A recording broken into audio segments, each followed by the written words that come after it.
Welcome to the Creative Visionaries podcast. My name is Tori Barker, a digital marketing specialist, business owner, mom, and you guessed it, a creative visionary.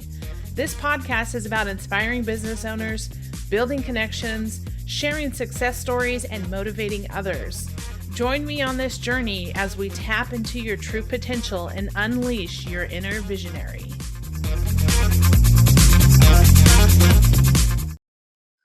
Welcome, everyone, to the Creative Visionaries podcast. I am very excited today to introduce our guest, Kevin Kepple. Kevin is a business coach and leadership educator with Kepple Coaching. He's a Gallup-certified strengths coach and a podcast host of the Unlock Your Freedom podcast.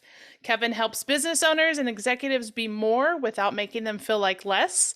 The result is leaders stepping into their genius and becoming the hero of their own lives. Kevin, welcome, and tell us a little bit about yourself. Hey, what's up, Tori? Happy to be here. Thanks for the invite. I think you did a great job telling everybody about who I be. The only details I guess you missed: I live in Texas. I have a great dog named Frank and a lovely wife. So I think that's about it. Awesome. And Kevin was telling us he's got some exciting plans coming up. He's what's the recent event you have coming up? It's a little race in San Francisco called the Escape from Alcatraz. That is super impressive. For those of you who don't know, why don't you tell them what that is and what that involves? Sure. It's a triathlon. They take you out on a ferry to Alcatraz Island, and you jump off the ferry into the cold water and swim back for about 1.5 miles, and then you ride through the hills for about 20 miles. And then you do a little 8-mile run through Golden Gate Park to wrap it all up. And sounds like a good day, especially when we cross the finish line. All in a day's work, right? Sure. Well, Kevin, you are a business coach for Kepple Coaching. And so you work with a number of different business owners, entrepreneurs, leaders. And one of the things that you do really well is that you help your clients align with their natural genius. Can you explain what a natural genius is, how you find that, how you help your clients align with that? Can you just expand on that topic for us? Yeah, absolutely. That's a really great question. I think genius is so misunderstood that people think that there's these rare, blessed folks out there that have genius, and I don't think that's the case. I think everyone has genius, and really, if you look at it, from the foundation, genius has so much less to do with genetics than it does with actual habits. And so really it's about getting into the habit of expressing and evolving your genius. And, obviously I need to understand what that is and what it isn't before I'm going to be able to express it. But really what we do is help people understand on a deep fundamental level, like, hey, here's the natural patterns and the way that you see the world. Here's where the natural energy for you is going to be the most powerful. And here's what it looks like when you express this in a positive, powerful way. And here's what it looks like when you do it in, kind of that, narcissistic, ego-driven way that's based in fear.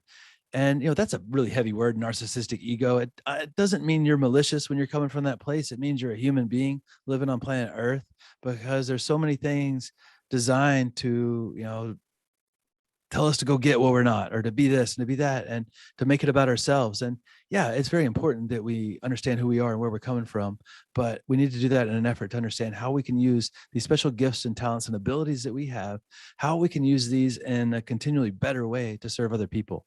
And before we started the podcast, you had such a great quote or thought that you shared, Tori. You said, the goal is to grow as much as I can so I can give at higher levels. And that's the whole point in, finding your genius, because, when you find your genius, your unique version of genius, it feels really, really good to use that and to expand that. And when you do, you're going to create the most explosive results, and you're going to have a lot of fun doing it, and you're going to serve a tremendous amount of people. And so really we do that by, understanding what you're not is an important part of that, but also aligning you with the natural gifts and attributes that you have, and what that looks like when you're using all of those together in focused and concerted effort. Yeah. And so how do you find these strengths and these weaknesses when you're starting with a client? How does that relationship start? How do you help them to find what their strengths and their weaknesses are? Sure. Well, one of the tools we use is Gallup's Clifton Strengths Assessment, formerly known as Strengths Finders. But same exact assessment. They just changed the name because they had a really good brand and they wanted to make sure that people would have a hard time finding them in the future, I guess. That's a little joke, but same product. Really, really powerful tool that just identifies your natural talents. And so we usually start with that, but we go a lot deeper than that because we really want to understand. I think it's crucial that you understand what you need to stop doing, because perfection's attained not when there's no more that we can add, but no more that we can take away. And so in addition to finding the natural gifts that you have or talents, and how we can develop those into strengths, because talent's not rare. The Gallup assessment identifies 34 talents. Every single one of the thousands of reports I've seen always has the same 34 talents, just a different order. What's Right. rare is people who've developed this talent into a massive strength or superpower, if you will. And so really understanding what it looks like when you're on point with your superpowers and what it looks like when you're totally sabotaging all your efforts. Mm. And then, how does that line up with your unique vision of what you want to create? And how does that line up with, the way that you want to serve other people with that vision? Yeah, before we jumped on the call, Kevin and I were talking about this, and I had mentioned he asked if I had ever done this Clifton Strengths or Strengths Assessment, and I think it was maybe about 6 months ago that I did the assessment, and so he's like, "What are your strengths? Tell me your top five, your top 10," and so, when I went through this assessment, basically what it is just a series of questions that you answer. And then the system, based on the way that you answer the questions, generates your right strengths and weaknesses and where your genius is. And so when I first got my results, I was like, oh my gosh, yeah, that is so me. And then Kevin went through and he was kind of like touching on all my, my top five, and just hearing him say everything again was just like, oh my gosh, yeah, definitely. Do you ever have people who get their assessment and then don't feel like they align with what the results are, or is everyone Y- pretty much on point? Pretty maybe 1 out of 10 people that I've seen get their results, and they'll have a couple of questions about, I don't think this one or this one's accurate, but once they really understand what it means, usually they're like, oh yeah, yeah, yeah. Actually, that's exactly me. It is pretty much always the answer. I They were think the just only denying it. time it's just either that or just not understanding it completely. And once people will always admit to it once you help them see the really great parts about it. Like, hey, here's what it looks like when you're totally owning it. Like, oh yeah, yeah, wait a second, that is me. Like, I mean, because we all understand our own genius, right? And when it's fully expressed, I suppose. But the only time I saw somebody who was truly adamant that these weren't right was actually, gosh, 7 or 8 years ago when I was in Gallup certification. One of the other coaches that was getting certified, she's like, this is not me, for the first 3 days of our time together. And then by the last day, she's like, I love my strengths. These are exactly me. And so it just took her a little while longer to get there. But yeah, it's pretty accurate. I mean, I read on Gallup's website it's an internet stat. So, it has to be true because you can't put fictional information on the internet. Of We all course know not. that. Yeah. But I think Fake news. 89. Yeah. What is that? No, it said, I think like 85 to 89% accuracy Mm. was what they claimed with this assessment. And, that's pretty good because it's not a granular picture of like your entire character. It just identifies your natural sources of greatness, if you will. And, Yeah. it's pretty accurate in my experience. And do you ever find that maybe different points in people's life that the results are different, like as stages change and people grow, and do those results kind of, adjust based on your life lessons and stuff? Yeah, that's probably one of the two or three most asked questions I get if I teach a workshop or somebody new to this. And it's like, does this change? And the answer is yes and no. It generally doesn't change once we're adults. It may change if you took it during college or prior to college or prior to really joining the workforce. If you didn't go to college, before you really started adulting, whatever that looks like in your life, before you had that fundamental shift, like, oh, this is what it feels like to pay bills and wash clothes, or whatever it looked like for you. And the other time that it's going to change, if you have some sort of like major life event happen to you that dramatically changes like your worldview, like, or your perspective, just the way you see life in general, that'll change it. And the examples, there, when you have really tragic things happen in your life, like maybe you were to lose a child or to really have a traumatic battle with an illness like cancer or something like that, and just totally overcame it and near death, and or maybe if you lost a limb and or something like that. Like those are kind of the three things that I've seen actually change people's Wow. reports dramatically. Other than that, like the strengths may shuffle in order just a little bit, but really it's painting the same picture and saying the same thing. Yeah. Well, so you talk about the genius that these business leaders have, right? And you do this through the Clifton Strengths and Strengths Assessment. But let's talk about how that works in a dynamic of a company as a leader. How do these strengths of a team or the people that work with this leader, how does that mesh together? How do you evolve a team to be working on that same genius together? Yeah, that's a really great question. And I think another part, before we go into the kind of the culture of the team building or the relationship enhancement, if you will, it's like I think one of the really powerful ways that I've seen this tool help people understand and evolve, their genius and what their unique version of amazing looks like, is to really get around other people and understand what their version of genius looks like. And that's why I do a couple of different mastermind groups, and bring different types of leaders together. And when people are understanding their own strengths, it really illuminates a lot of kind of the ideas behind the tool and just the ideas behind their own motivations. And it's really powerful. I mean, I'm sure like one of the best ways that you're going to grow is to get around other people that aren't competitors but are charging towards common goals, right? And Yeah. start leveraging the synergy of the group. And that also works well in kind of that company culture environment. One of the clients that I have, they have about 250 employees, and started with the CEO and really helping him understand his strengths. His number one strengths competition. And I was like, yeah, I didn't even need to see your report to know that. Like this, he loves to win. And it was really coming out sideways because he was in the basement with that competition and just making it about him winning as opposed to us winning. And Mm. just that simple shift in perspective for him was eye opening. And I've been working with that company for about 3 years now. And I talk to people all the time that I haven't met yet in the company, or maybe they'll have a coaching call with one of my coaches or me. And like, I don't know what you did with him, but thank you. Like, it's so much different now. Yeah. And it wasn't really anything that we did. It was just like, hey, like, what do you want? He's like, well, I want to, have this culture that's engaged and connected. And okay, what's stopping that? He's like, I think it's me. I was like, cool. Well, you saved me from At having least to say it. And yeah. At least he identified that himself. yeah, and you know what? It's so beautiful because it builds so much connection between people when they can really see each other on a deep fundamental level like this. Mhm. And so if I have, your strengths, which I do, Tori, because you gave them to me a minute ago, when I'm communicating with you, I'm going to communicate in a different way than I would with somebody else that has a different set of strengths. I'm going to use different words.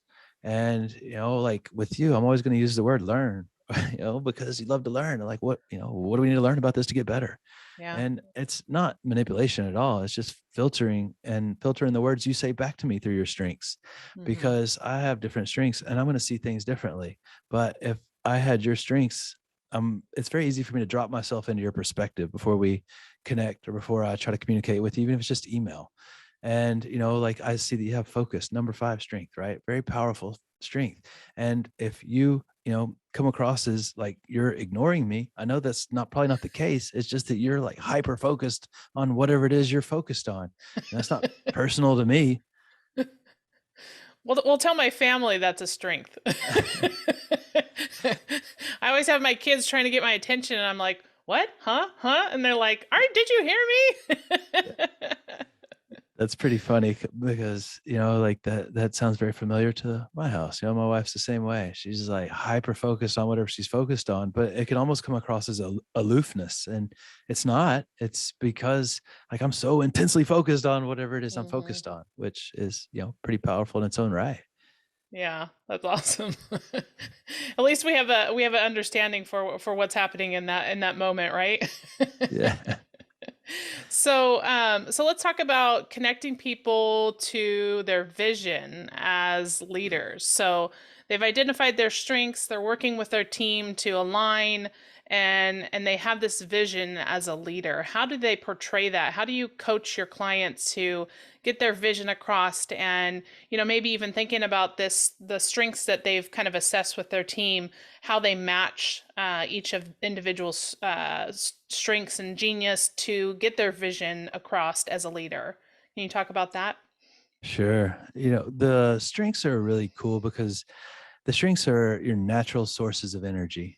And so many people are, they think they're confused about what they want, or maybe they actually are. And they're like, I don't know what I want. I'm like, okay, awesome. Well, why don't we start with that? Like that's the two most important questions you can ever answer. What do you want and why? Like if I'm going to the gym, what do I want? Well, I want to work out. Why? Because I want to be healthy. I want to feel good. I want my clothes to fit, or whatever the reasons are.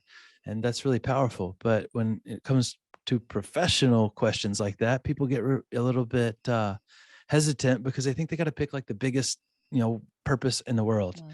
And well, I got to pick the best purpose ever because this is like my purpose. And like, okay, cool. Like, who told you only need one purpose?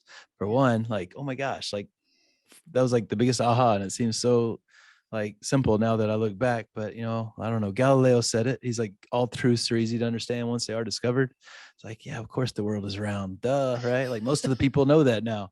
And so we start really simple. Like, what do you want? And the way that we get to that is, okay, we have an inner purpose that's all the same. And we already talked about it. It's to grow as much as we can, right? So we can give it all away. That's all of our shared inner purpose. We have lots of different outer purposes, though. Like you have the outer purpose of being a great mom, a great wife, a great business owner, and all these other different outer purposes. And so, how does the inner purpose of being the best me I can be, if you will, tie into these outer purposes? Well, that's really simple. Okay. Like the more I grow, as we said, the more I get to give. And so I'm going to grow the most if I'm using my natural skills and abilities, to grow and to grow intentionally towards what I do want. And so, like, what are you passionate about creating in your life right now? What are you passionate about creating in your business right now? That's really important. But passion's fairly selfish at the end of the day because it's about me. And Right. passion can run out because, people will give up on themselves a lot quicker than they'll give up on the group. And if I know other people are watching, right, or whatever. And Yeah. so that's the why, like that's your purpose. Okay, how does this passion, this thing you're passionate about creating in the world, in your life, how does it serve others? How can you mix generosity into that passion? Because that's your why. And that's great. I know what I want, I know why I want it. And where people get stuck is they try to add in a third question. They're like, well, how am I going to do this? How? Like, well, if you knew how, you would have already done it, right? Right. And there's the great book, Man's Search for Meaning by Viktor Frankl, where he has this quote, and he said, when your why is big enough, the how will emerge. Mm. And he was speaking from experience of 6 years in a concentration camp in Auschwitz, and he made it through by having a why. And he talked about people literally going and lay down and dying against the wall. He's like, you could see it on their face. They Mm. weren't connected to anything bigger than themselves. They were just there. And Yeah. like, I totally get it. Hardest conditions maybe that ever existed on the planet. I don't know. But when your why is big enough, the how will emerge. And I think that's so crucial. So what do you want? And why do you want it? If you just answer those two questions every day in a humble, generous way, like really cool things are going to happen for you. Yeah. One of the things I've kind of learned recently too is having the podcast is Creative Visionary, so I myself identify as a visionary, and so having this vision for my business, myself, and how I'm serving my clients. So one of the things that I've learned is as a team culture, right? Trying to get my team involved in this vision. So not just pushing my vision onto them, but having them be a part of it and contribute to the vision, and how that will strengthen not only the business, but each individual and us as a whole to help our clients. So that's been something that I've really been learning and trying to implement, and have that vision be collaborative in a sense. Yeah. Yeah, that's like the greatest trick in the world, right? To get other people excited about what you're excited about. And trick's not the right word, but there's like the influence equation that so many leaders get backwards. And I did too. And I was a young, fresh faced leader.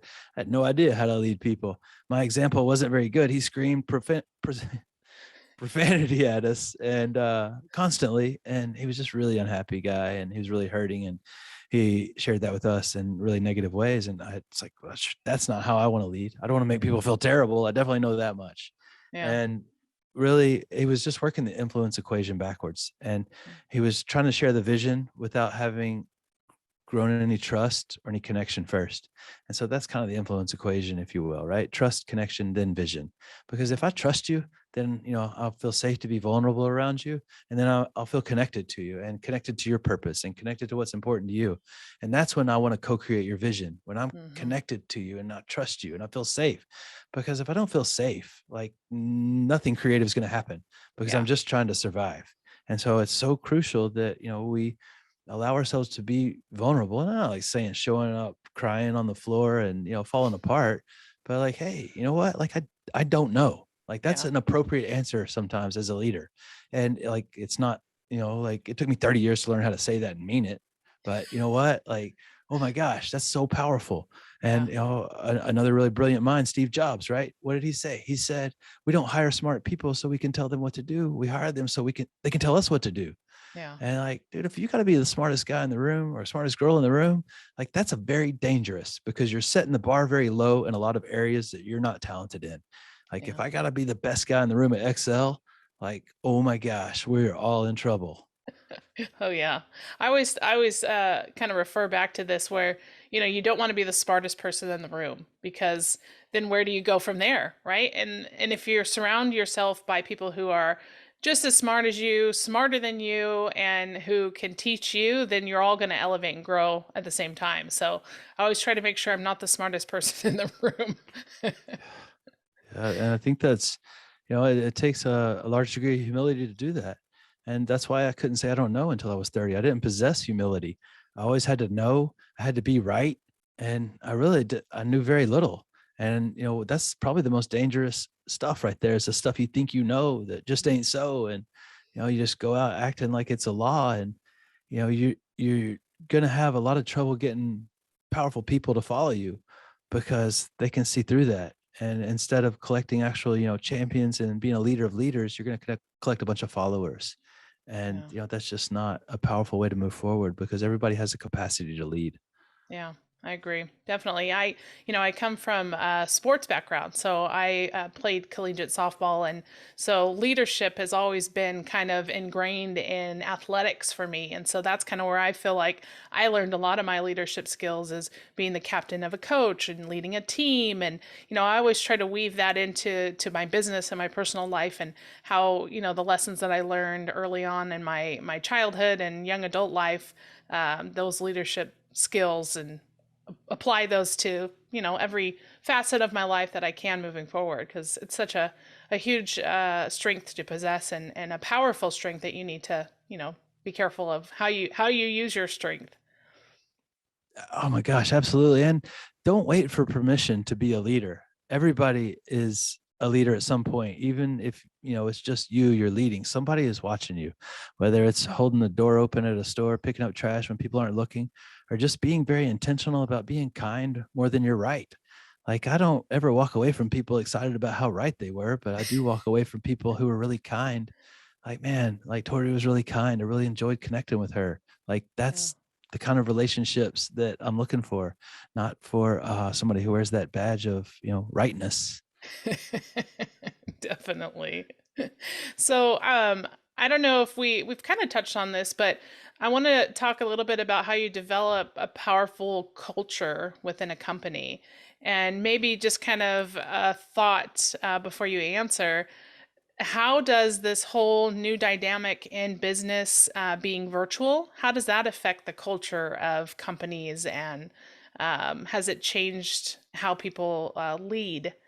Well, I know it has, but what's your perspective on that, having a powerful culture, and the culture being in brick and mortar versus online and virtual?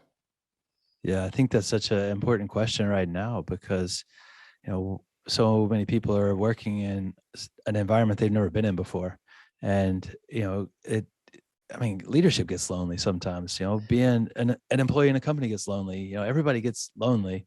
And I think connection is the real crucial piece on any culture. And it goes back to that influence equation, right? We need to make sure that we're constantly building trust and increasing connection so that people are plugged into the vision and understand what the vision is. Quite often there's not a lot of clarity or transparency, and people really don't understand, why what they do matters to the whole. And I Yeah. think that's crucial. And people need to understand that every single person in this room is important. And like, we're a machine, and every piece of this machine has a very important function. And just because somebody is maybe paid more, has more visibility, doesn't make them more important. And it's connection, it's reaching out, it's just like, hey, what's important to you is important to me. Like, what do you need help with? And Yeah. like, sharing real moments with people. You don't have to have all the answers again. You just need to like be humble enough to look at somebody eye to eye and say, hey, how are you doing? Like, how can I help you? Yeah. And shut up and listen. And like, actually listen though. Like, that's the thing that a lot of people miss. Like, when you're just sitting there thinking about what you're going to say next, like, that's very, very apparent to the other person in the conversation, Yeah. because as soon as they stop talking, or they probably don't even get to finish talking before you jump in with all the, brilliance you're sharing, and just running over their words. And I don't need you to agree with me. I don't even need you to give me a solution most of the time. I just need you to hear me. That's really Right. all I want, Yeah. because one of the most fundamental needs we have as humans is to like be heard and to be seen Mm. and to see other people. And that's like how you keep a cohesive culture going. But you know what, like, the wheels get wobbly. Like, it's not a one-time event. We need to check back in and like see where people are at and see what they need, because a lot of times people just don't ask if they need help because they feel like they don't want to look stupid. And that Yeah. was me in the past. Like, I had questions, and there's brilliant people I worked with, I knew who could answer it, but every time I asked them a question, they made me feel like I was 6 inches tall. Mm. And so I quit asking questions, like, and I would just do it poorly, if at all. Yeah. Yeah, that's one of the things, because in my business, my team is all virtual. And so I make it a important role for us to every week have a face to face on Zoom. So I can see the team, I can connect with them, whether it's, 15 minutes or 30 minutes or whatever it is. I still want to see them and have that connection virtually, or as best as we can in this situation. So, because body language says a lot. You can have somebody, tell you something, one thing via text or via email, but for them to say it and see their body language when they say it tells a whole different story. So, I know for as a leader myself that having that face to face when I can is important to my business, and I think it's important to my team to have them see me and hear me talk, and all of us connect at least once a week visually and see each other. So Yeah, I think that's so important, because the human connection is, vital to leveraging the synergy you have inside any organization. And, one of my coaching clients, she's a CEO of a pretty powerful financial services company. And we had a call, and she's like, I'm going to be in the car. We're going on vacation. And it's like, well, we don't have to Zoom, like, we can just do it on the phone. She's like, no, I need to see you, because I watch your body language when we talk to understand like how far off base I might be. And I never really thought about it that way. Like, of course I understand, looking at each other face to face is huge and the connection is great. yeah, But just being, that that space where people can feel safe and get the words out in front of them and really understand how it's, you know landing on other people, I think, is pretty received. crucial. Yeah, how they receive your message is huge. So, tell me about you're also a podcast host, so you understand this podcast space, and tell us about how you got started podcasting and what it is that you enjoy the most about being on podcasts and being the host of a podcast. Yeah. Um, well, I got started a couple of years ago because business coach. I was actually in a mastermind, different mastermind than I'm in now, and the facilitator of the group was like, "Hey, start a podcast." And I was like, "Okay, I'm thinking about it." He's like, "Yeah, that wasn't really a question." And so I'd been thinking about it anyway, so I kind of kicked it off. And I'm sure it's kind of wild. Feel like you're just in a room talking to yourself sometimes, when you're not doing an interview, especially.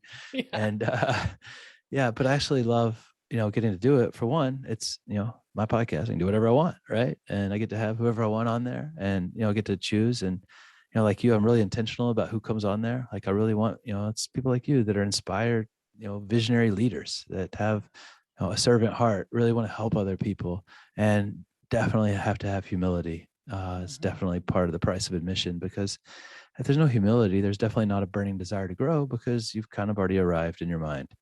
Yeah. And so I just absolutely love getting to meet really cool, dynamic people that are looking to, help others. How many episodes have you done so far? We're just shy of 100, so we're Nice. That's almost exciting. at triple digits. Yeah, we're gonna have a That's a big party. milestone.